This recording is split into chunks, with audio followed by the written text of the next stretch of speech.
Hello दोस्तों, स्वागत है आप सभी का एग्जाम बी में। सो गाइस, जैसे कि आप सभी को पता है, जो ईपीएफओ की सीरीज हम लोग चला रहे हैं आज, उसका पॉलिटी एंड गवर्नेंस का यहाँ पे पार्ट 3 है। पार्ट 1 एंड पार्ट 2 अगर आपने नहीं देखा है तो आप जाके देख सकते हैं। तो गाइस, चलते हैं हमारे पहले क्वेश्चन की तरफ। तो पहला क्वेश्चन यहाँ पे क्या कहता है? Which one of the following is not a correct statement with reference to the constitution of India, यानी कि संविधान, जो भारत का संविधान है उससे संबंधित इसमें कौन सा कथन गलत है? तो पहला है, the constitution 85th amendment act ने राइट टू एजुकेशन हमारे जो संविधान में ऐड किया था अंडर आर्टिकल 21A। तो यहाँ पे article 22 talks about preventive detention. Third बोल रहा है right to constitutional remedies is in part 3 of the constitution, बिल्कुल सही है, 32 में है। Okay, writ jurisdiction of high court is wider than the supreme court of India, बिल्कुल ये भी ठीक है। तो यहाँ पे अगर आप देखोगे ना पहला वाला, तो देखिए 86 था, पहली बात तो 86 अमेंडमेंट था, 85th नहीं था। तो 86 अमेंडमेंट के द्वारा भारत के संविधान में 21A जोड़ा गया, इसे हम बोलते हैं शिक्षा का अधिकार। चलिए अगला है, which one of the following statement about the Cripps mission is not correct, यानी क्रिस मिशन के आधार पर इसमें से कौन सा जो कथन है वो गलत है? तो यहाँ पे देखोगे पहला, it was sent to India by British government in March 1942, बिल्कुल ये सही है।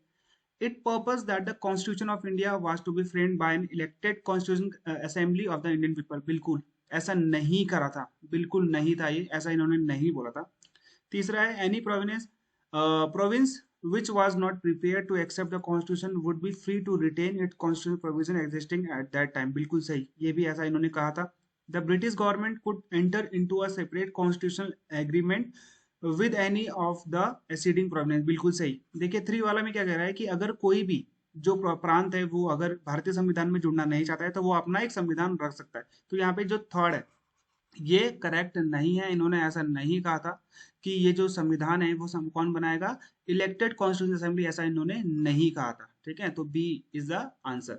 Which of the following statement regarding constitutional amendment is are correct?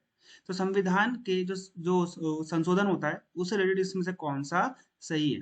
देखिए, the procedure for amendment to the constitution is provided in article 368, बिल्कुल सही है।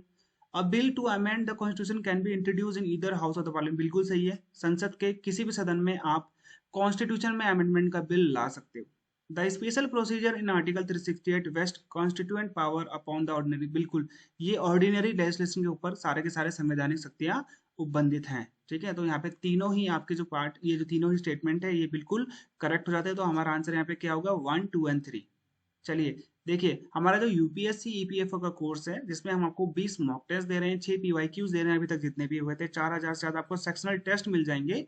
जो भी सेक्शन आप कमजोर है आप उसमें तैयारी कर सकते हो अच्छे से, वीडियो लेसन स्टडी नोट्स हमारे द्वारा आपको प्रोवाइड करे जाएंगे।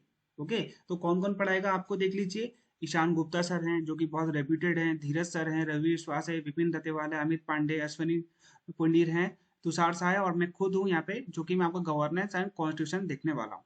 चलिए अगला क्वेश्चन है, which one of the following is not a circumstance for proclamation of emergency by the president of India under article 352 of the constitution of India? देखिए under article 352 है, तो यहाँ पे जो इमरजेंसी होती है, ठीक है, अंडर आर्टिकल 352 के तहत, जिसे हम क्या बोलते हैं, नेशनल इमरजेंसी बोलते हैं, राष्ट्रीय आपातकाल बोलते हैं। तो राष्ट्रीय आपातकाल जब हम लगाते हैं ना तो 3 इसमें क्राइटेरिया होता है, इनमें से कौन सा यहाँ पे नहीं है? वॉर, बिल्कुल वॉर अगर होगा तो यहाँ पे हमको नेशनल इमरजेंसी लगानी पड़ेगी। एक्सटर्नल एग्रेशन, बिल्कुल बाहरी आक्रमण अगर कोई होगा तो भी हमको करना पड़ेगा।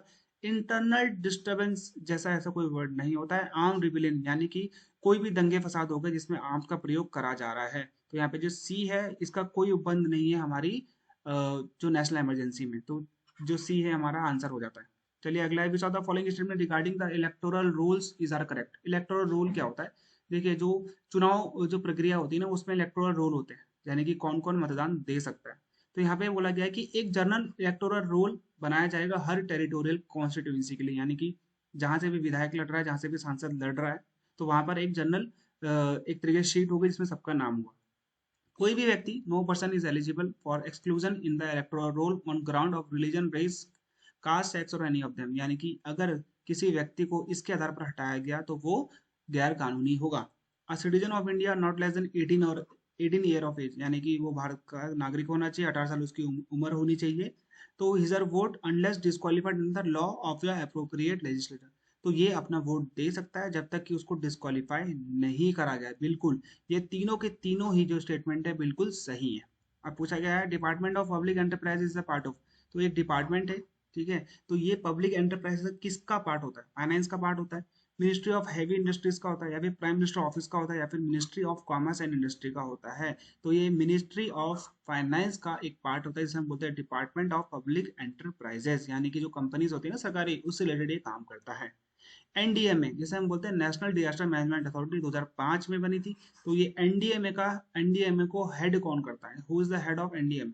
तो prime minister, home minister, president या फिर हेल्थ मिनिस्टर? तो यहाँ पे प्राइम मिनिस्टर एनडीएमए के हेड होते हैं। A is the right answer. Which are the following statement regarding the casting vote in the parliament is are correct? Casting vote parliament में क्या होता है, ठीक है, उससे रिलेटेड आपने बताने में से कौन सा सही है कौन सा गलत है। ये कास्ट कराता है स्पीकर के द्वारा, ठीक है, या फिर वो जो स्पीकर की तरह एक्ट कर रहा है वहां पर। In it is cast in addition to voting in the first instance, ऐसा नहीं है कि पहली बार में ही इसको वोट में लिया जाता है, ऐसा नहीं है। It is cast in the case of equality of vote, बिल्कुल सही है। जब इक्वालिटी ऑफ वोट्स आता है ना, तो कास्टिंग वोट करा जाता है, जो कि सिर्फ स्पीकर का होता है। It is always cast to maintain the status quo, नहीं ऐसा नहीं है।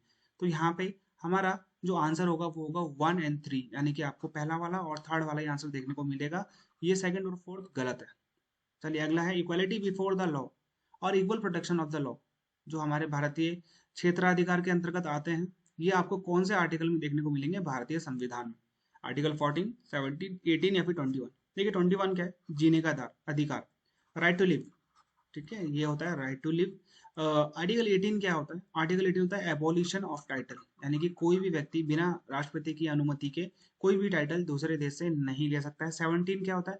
अनटचेबिलिटी, यानी कि छुआछूत से निजात। Article 14 is the right to equality, तो 14 हो गया हमारा यहाँ पे राइट आंसर। चलिए लास्ट क्वेश्चन है, which of the following statement about the Panchayati Raj system are correct? तो यानी कि पंचायती राज सिस्टम से कौन सा जो स्टेटमेंट है वो करेक्ट है? तो ये all seat in the Panchayati Raj panchayat are filled by person chosen by direct election, यानी कि जो भी सीट्स है पंचायत की वो डायरेक्ट इलेक्शन के द्वारा भरी जाएंगी। ओके, द ग्राम सभा consist of person registered in the village electoral roll, बिल्कुल सही है। The chairperson of panchayat is elected in accordance with the law pass by the each state, ऐसा है या नहीं है? ठीक है, अभी हम देखेंगे, बिल्कुल ये भी होता है। All state in India have a 3 tier system of panchayat. देखिए बलवंत राय मेहता की समिति में हमको थ्री टीयर सिस्टम हमने अडॉप्ट किया था, लेकिन भारत के सभी राज्यों में 3 टीयर सिस्टम नहीं है। बंगाल में आप देखोगे तो बंगाल में तो 4 टीयर सिस्टम है। तो यानी कि यहाँ पे क्या हो गया? ये फोर्थ वाला गलत हो गया। ओके, तो 1, 2 एंड 3 ये तीनों ही आपके क्या है? एक तरीके से राइट स्टेटमेंट है। Okay, fourth one is the wrong.